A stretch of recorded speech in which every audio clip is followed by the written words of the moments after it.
cheap, like you were asking for it," he said. She walked back to the front of the house. When she got to the champagne rug, she slipped her pumps back on. Olympia Way, up by the Sutro Tower, was quiet. It was the shortest day of the year, the first day of winter, and the streetlights had been on since she had gotten back from shopping at 5 p.m. She checked her watch. It was 7:15. Dinner would be ready at exactly 7:20, which was when they always ate. Larry arrived from the clinic between 6:50 and 7:05 every day. Well, almost every day. When he got home, he liked his 2 ounces of scotch, Lafroig, with 1 ice cube, while she finished putting dinner on the table. 7:18. She wondered if she should turn off the oven. Would he still want his drink first? If so, what about the dinner? She could put it out on the table, but then it might be cold before he got around to it. Larry really hated it when his meal was cold. Worse, he might think she was trying to hurry him. What he didn't need after a long day seeing patients was somebody in his home telling him to hurry up. The asparagus was the problem. What if Larry walked in the door in exactly 1 minute and wanted to go right to the table, and the asparagus wasn't ready? It had to cook in the steamer for 90 seconds. If there was one thing Larry really couldn't abide, it was soggy, limp asparagus. Maybe, if he came in and sat right down, she could dawdle over serving the rest of the meal, and the asparagus would be perfect just at the right time. That's what she'd do. It was a little risky, but better than putting it on now, thinking he'd get home on time, and want to sit down right away, and then having him be late and the asparagus be overcooked. No sign of his Lexus coming up the street. No one was coming up the street. Where was he? Damn, she was biting her lower lip again. 7:20.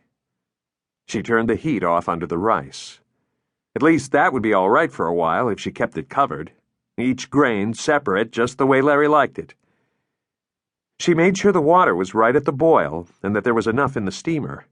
Everything depended on the asparagus being ready to go as soon as Larry walked in the door. As soon as she heard him, even. If the water wasn't boiling, or if it ran out underneath, that would ruin everything. By 8:15, she had taken the chops out of the oven, refilled the water in the steamer 3 times, and added butter to the rice to keep it from sticking. But there wasn't any hope now. At 7:35, she had poured Larry's scotch and added the ice cube, now melted long ago. At the hour, she poured the diluted drink into the sink. She heard the footsteps on the walk outside. God, she hoped he'd found a parking place nearby.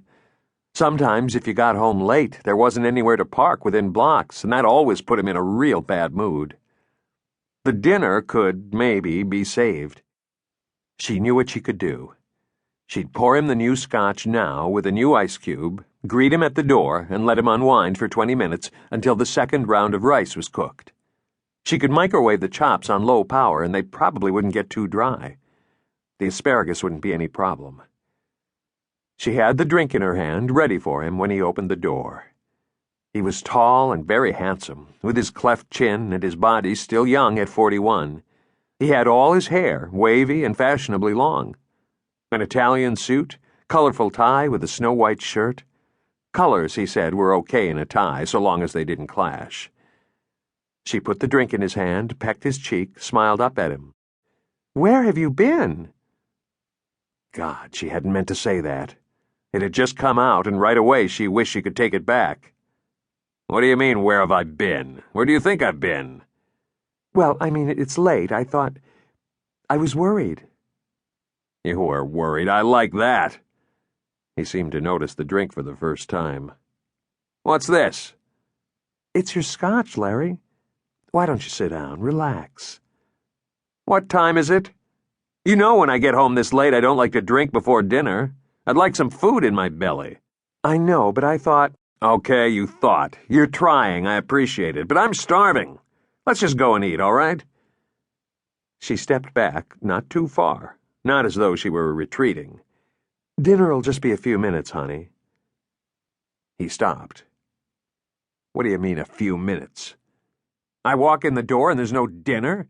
I work all day and I come home to no dinner?" "Larry, there was dinner."